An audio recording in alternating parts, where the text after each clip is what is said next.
We're still on the subject of prophecy, and we're looking at this thing called directive prophecy.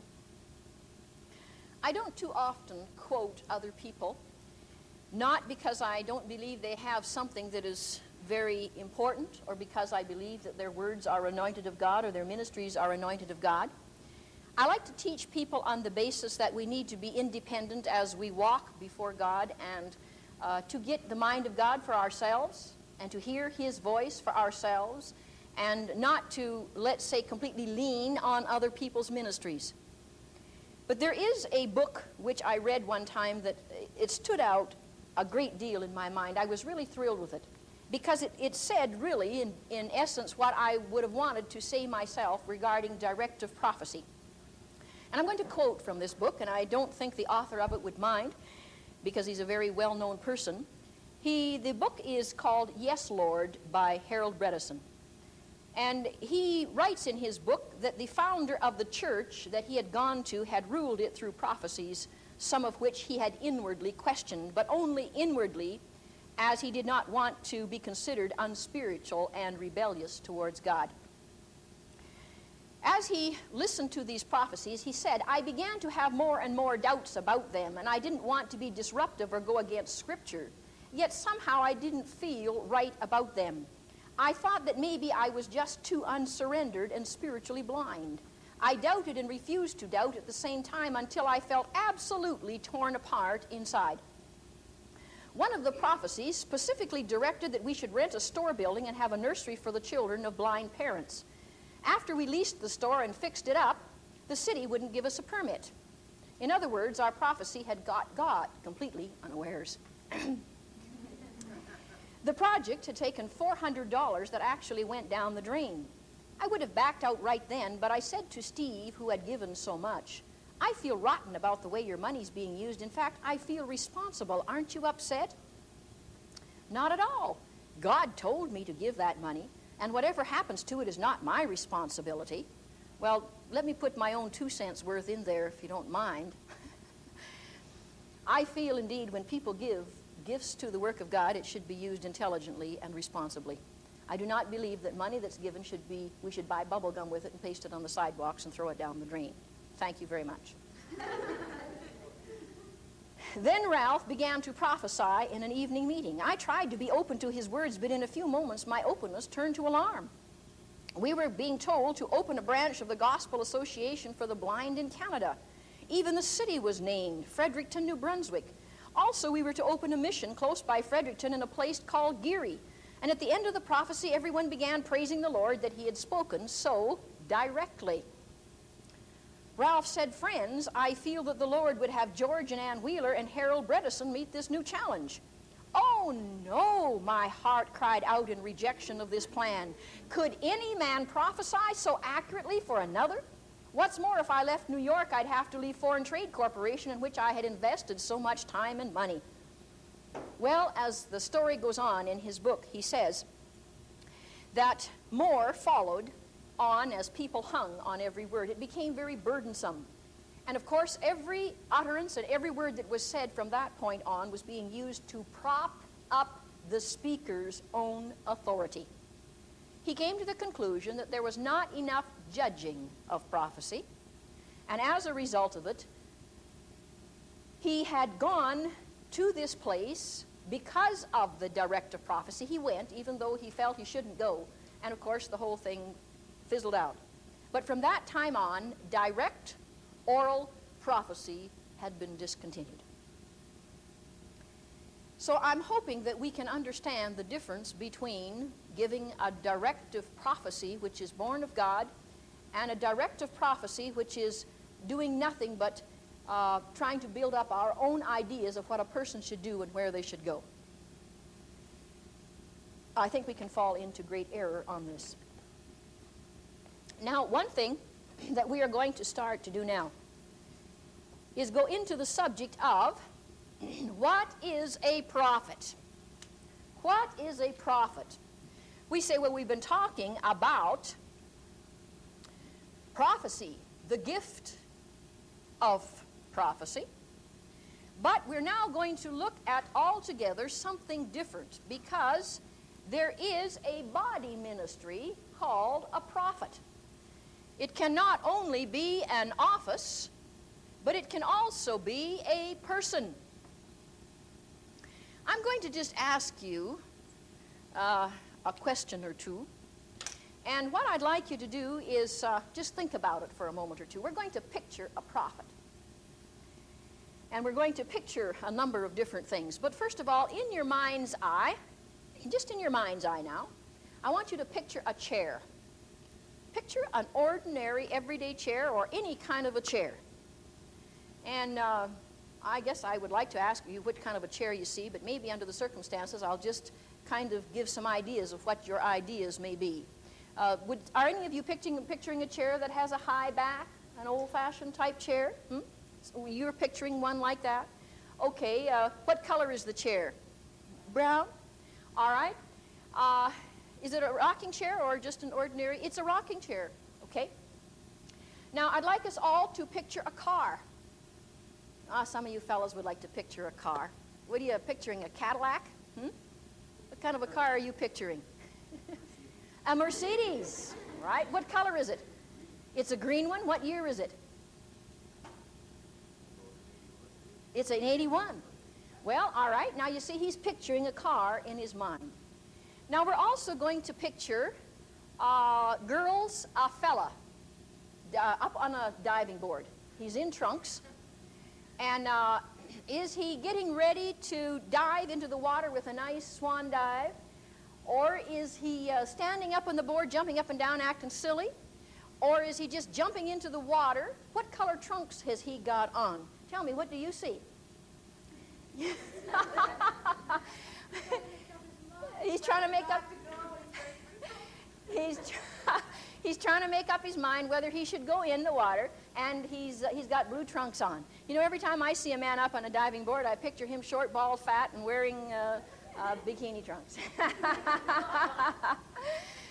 Well, now I want everybody, please, everybody in your mind's eye to picture a prophet. Picture a prophet. Now, I want you to be honest with me, honest as the day is long. How many of you picture this prophet with a long white beard and a long gown down to the floor? Come on, let me see your hands. Hey, hey, hey. I think in some cases, we literally picture prophets this way. They're sort of like an Old Testament thing that happened a long, long time ago. And every picture we see of, let's say, Samuel or any of these Old Testament prophets, they sort of walked around in a state of ecclesiastical bliss. You know, I'm so holy, don't touch me. And these prophets were just, you know, the living end of what God himself should be. We never ever stop of them being, thinking of them being human or anything of this nature. So in order to teach on a prophet, we've got to find out what they are in the New Testament context and also in the Old Testament context and see what their body ministry is. Is it that they just only prophesy?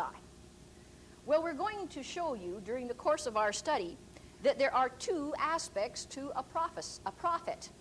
They do have the ability to foretell, and they also have an area in their ministry that goes into moral uprightness or moral judgments and so on in the lives of believers. So we've got to see these different aspects in their ministries.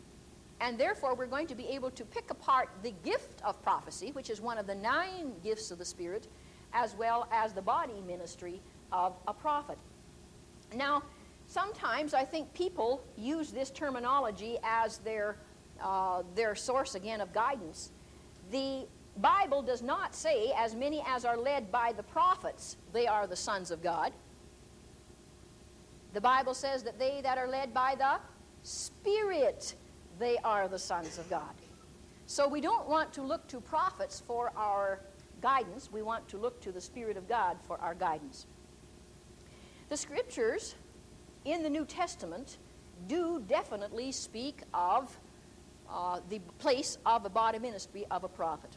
Now, I know in the Old Testament, the prophets were spoken of as authoritative and infallible teachers of God's will. They didn't have the written word in those days. This was not written. And God raised up prophets to not only speak his word, but to speak his will, which wasn't an easy task for them to do. And what we want to recognize as well is that when they said, "Thus saith the Lord," it had to be a sure word. 100% correct. And if it was not 100% correct, chop, chop, chop. Off would come the head. Nice going. How would we like that today? There would probably be a lot less of us going around saying the Lord said.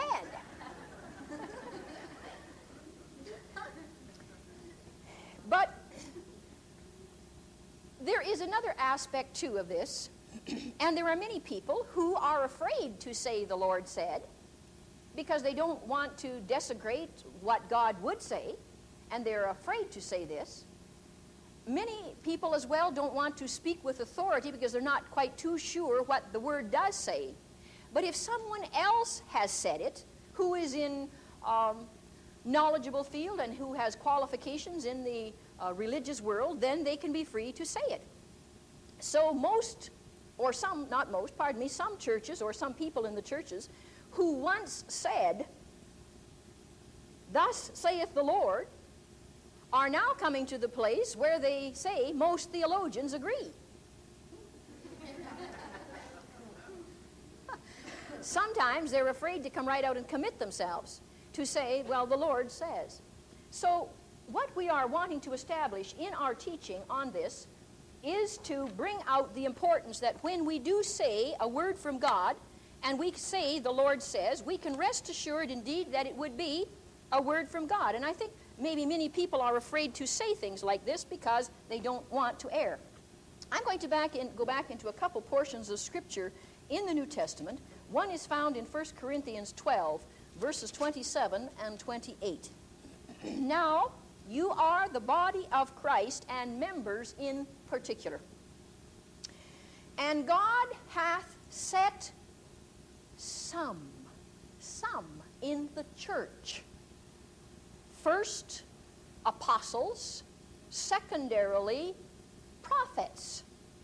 Thirdly, teachers. After that, miracles.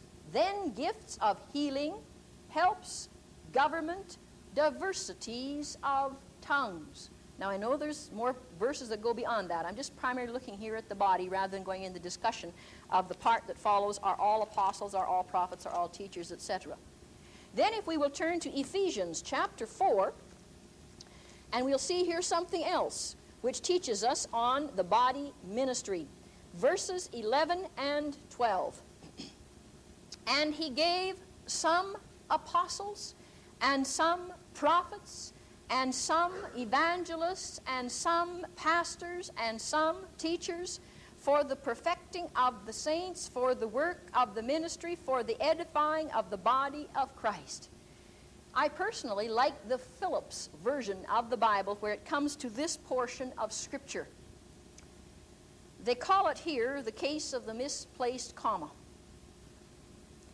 Because according to the way that this portion has been read in times past, it would appear that God has set these people in the church sort of by themselves in doing their own thing. And in the way that it should be is that God hath set these people in the church for the equipping of the saints for their ministries. Now you see, in times past we have hired ourselves a pastor, and of course the pastor or the priest does all the evangelizing. He does all the house visitations. We think we pay him pretty well for this job, I might add. He does all of the ministering, the personal counseling. He just knocks himself out for the whole cotton-picking congregation.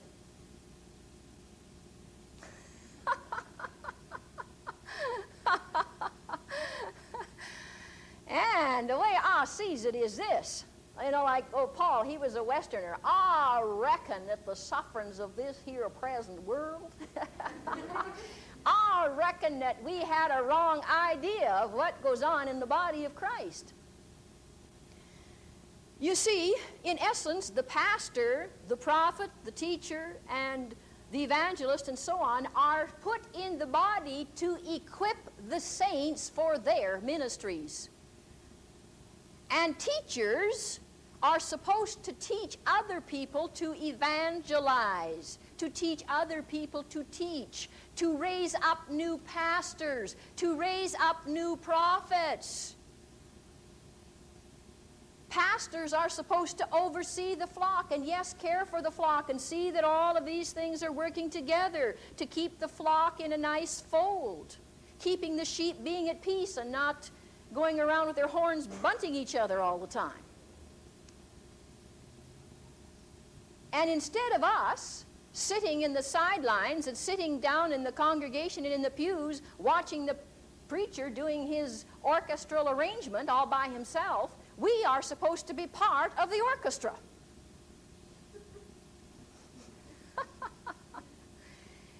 Now I'm going to ask you something.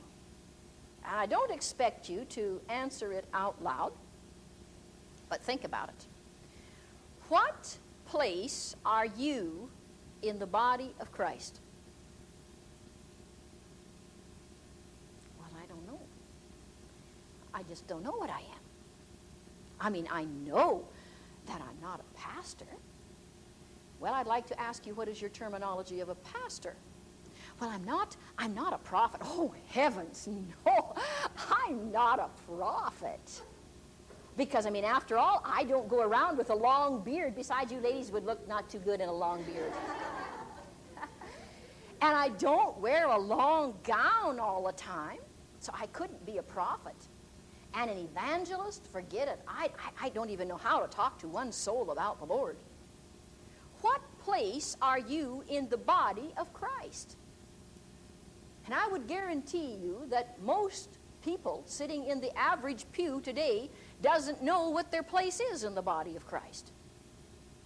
They would love to know. They would give anything to know. And yet we hear it from the pulpits. Find your place in the body of Christ and fill it. Well, how do I find my place? I'm going to throw something in for free.